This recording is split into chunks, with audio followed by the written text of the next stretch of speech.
ಕೋಲಾರದಲ್ಲಿ ಕುಂಬಾರ ಸಮುದಾಯವನ್ನು ಕ್ಯಾಟಗರಿ 2A ನಲ್ಲಿ ಒಳಗೊಂಡಿದ್ದು, ಈ ಸಮುದಾಯಕ್ಕೆ ಒಳ ಮೀಸಲಾತಿ ಕಲ್ಪಿಸುವಂತೆ ಕುಂಬಾರ ಸಮುದಾಯದ ಯುವ ಮುಖಂಡ ಡಾಕ್ಟರ್ ನಾಗರಾಜ್ ಅವರು ಜಿಲ್ಲಾಡಳಿತಕ್ಕೆ ಮನವಿ ಸಲ್ಲಿಸಿದ್ದಾರೆ. ಜಿಲ್ಲಾಡಳಿತ, ಜಿಲ್ಲಾ ಪಂಚಾಯತ್ ಹಾಗೂ ಕನ್ನಡ ಮತ್ತು ಸಂಸ್ಕೃತಿ ಇಲಾಖೆ ವತಿಯಿಂದ ಕೋಲಾರ ನಗರ ಕನ್ನಡ ಭವನದಲ್ಲಿ ಶುಕ್ರವಾರದಂದು ಆಯೋಜಿಸಲಾಗಿದ್ದ ಸಂತ ಸರ್ವಜ್ಞ ಜಯಂತಿ ಕಾರ್ಯಕ್ರಮದಲ್ಲಿ ಈ ಮನವಿ ಸಲ್ಲಿಸಲಾಯಿತು. ಕಾರ್ಯಕ್ರಮವನ್ನು ಕೋಲಾರ ಉಪವಿಭಾಗಾಧಿಕಾರಿ ಜಂಬಗಿ ರೇಣುಕಾ ಪ್ರಸಾದ್ ದಿಲೀಪ್ ಅವರು ಸಂತ ಸರ್ವಜ್ಞರ ಭಾವಚಿತ್ರಕ್ಕೆ ಪುಷ್ಪಾರ್ಚನೆ ಮಾಡುವ ಮೂಲಕ ಉದ್ಘಾಟಿಸಿದ್ದಾರೆ. ಈ ಸಂದರ್ಭದಲ್ಲಿ ಮಾತನಾಡಿದ ಜೆಡಿಯು ಪಕ್ಷದ ರಾಜ್ಯ ಯುವ ಘಟಕದ ಅಧ್ಯಕ್ಷ ಹಾಗೂ ಕುಂಬಾರ ಸಮುದಾಯದ ಯುವ ಮುಖಂಡ ಡಾಕ್ಟರ್ ನಾಗರಾಜ್ ಅವರು, ಕುಂಬಾರ ಸಮುದಾಯವು ಕ್ಯಾಟಗರಿ 2A ನಲ್ಲಿ ಗುರುತಿಸಲ್ಪಟ್ಟಿದೆ ಎಂದು ಹೇಳಿದ್ದು, ಈ ಕ್ಯಾಟಗರಿಯಲ್ಲಿ ಸುಮಾರು 118 ಸಮುದಾಯಗಳು ಸೇರಿವೆ. ಇದರಲ್ಲಿ ಅಭಿವೃದ್ಧಿ ಹೊಂದಿದ ಸಮುದಾಯಗಳು ಸಹ ಇವೆ. ಇದರಿಂದಾಗಿ ನಮ್ಮ ಸಮುದಾಯದ ವಿದ್ಯಾರ್ಥಿಗಳಿಗೆ ವೈದ್ಯಕೀಯ ಮತ್ತು ಇಂಜಿನಿಯರಿಂಗ್ ನಂತಹ ಉನ್ನತ ಶಿಕ್ಷಣ ಕ್ಷೇತ್ರಗಳಲ್ಲಿ ಕಡಿಮೆ ಅವಕಾಶಗಳು ದೊರೆಯುತ್ತಿವೆ ಎಂದು ಅವರು ವಿಷಾದಿಸಿದ್ದಾರೆ. ಸಮುದಾಯದ ಅಭಿವೃದ್ಧಿಯನ್ನು ಗಮನದಲ್ಲಿಟ್ಟುಕೊಂಡು ಕ್ಯಾಟಗರಿ 2A ನಲ್ಲಿ ಕುಂಬಾರ ಸಮುದಾಯಕ್ಕೆ ಒಳ ಮೀಸಲಾತಿ ಒಂದನ್ನು ನೀಡುವಂತೆ ಅವರು ಒತ್ತಾಯಿಸಿದ್ದು, ಇದು ಶಿಕ್ಷಣ ಮತ್ತು ಉದ್ಯೋಗದಲ್ಲಿ ಸಮುದಾಯದವರಿಗೆ ಹೆಚ್ಚಿನ ಅವಕಾಶಗಳನ್ನು ಒದಗಿಸುತ್ತದೆ ಮತ್ತು ಅವರ ಸಾಮಾಜಿಕ ಹಾಗೂ ಆರ್ಥಿಕ ಸ್ಥಿತಿಗಳನ್ನು ಸುಧಾರಿಸಲು ಸಹಾಯವಾಗುತ್ತದೆ ಎಂದು ಡಾಕ್ಟರ್ ನಾಗರಾಜ್ ವಿವರಿಸಿದ್ದಾರೆ. ಈ ಮನವಿಗೆ ಸಮಾಜದ ಅನೇಕ ಮುಖಂಡರು ಬೆಂಬಲ ವ್ಯಕ್ತಪಡಿಸಿದ್ದಾರೆ.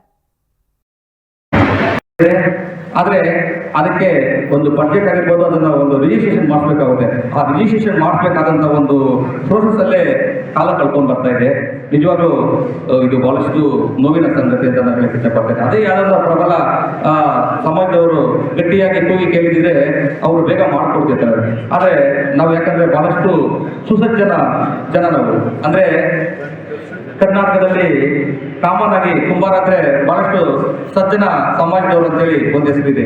ಎಲ್ಲೂ ಸಹ ನಮ್ಮ ಸಮಾಜದವರ ಮೇಲೆ ನಾವು ಹೋಗಿ ಧರಣಿಗಳು ಮಾಡೋದಾಗ್ಬೋದು ಅಥವಾ ಬೇರೆ ಈ ಕ್ರಿಮಿನಲ್ ಆಕ್ಟಿವಿಟೀಸ್ ಅಲ್ಲಿ ಹೆಚ್ಚಾಗಿ ನಾವು ಎಲ್ಲಿ ತೊಡ್ಸ್ಕೊಂಡಿಲ್ಲ.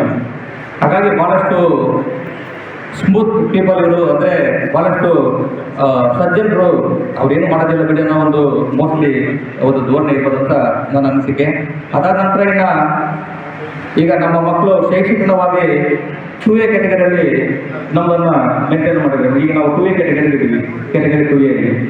ಆದರೆ 2A ಕ್ಯಾಟಗರಿಯಲ್ಲಿ ಬರೀ ಕುಂಬಾರ ಸಮಾಜದವರು ಒಬ್ಬರೇ ಇರೋದಿಲ್ಲ.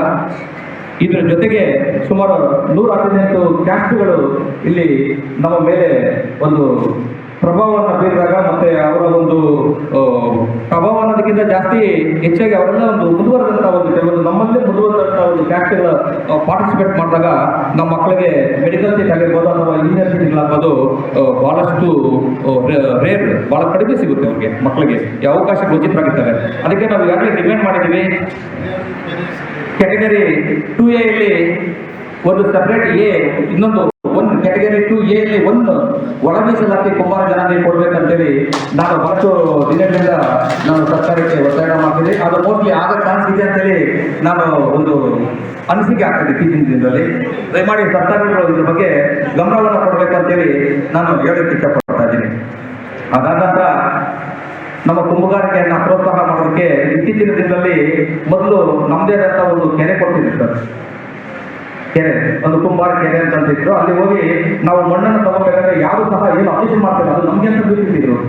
ಆದರೆ ಈಗ ಪ್ರತಿಯೊಂದನ್ನು ಸರ್ಕಾರ ಅಕ್ವೇರ್ ಮಾಡ್ಕೊಂಡು ಏನ್ ಮಾಡಿದ್ದಾರೆ, ಅದೊಂದು ಗ್ರಾಮ ಪಂಚಾಯತಿಗಳ ಮಟ್ಟದಲ್ಲಿ ಅದೇನಾಗುತ್ತೆ, ಅವರೇ ಒಂದು ಪಂಚಾಯತಿ ಲೆವೆಲ್ ಏನ್ ಮಾಡ್ತಾರೆ, ಎಲ್ಲ ಇದು ಮಾಡ್ಕೊಂಡು ಆ PDO ಏನ್ ಮಾಡ್ತಾರೆ ಅಂದ್ರೆ ಯಾವುದೇ ಒಬ್ಬ ನಾವು ಕುಂಬಾರ ಮಾಡ್ತಾರೆ ಅನ್ನೋದು ಅವ್ರ ಮೇಲೆ ಕೇಸ್ ಆಗ್ತದೆ.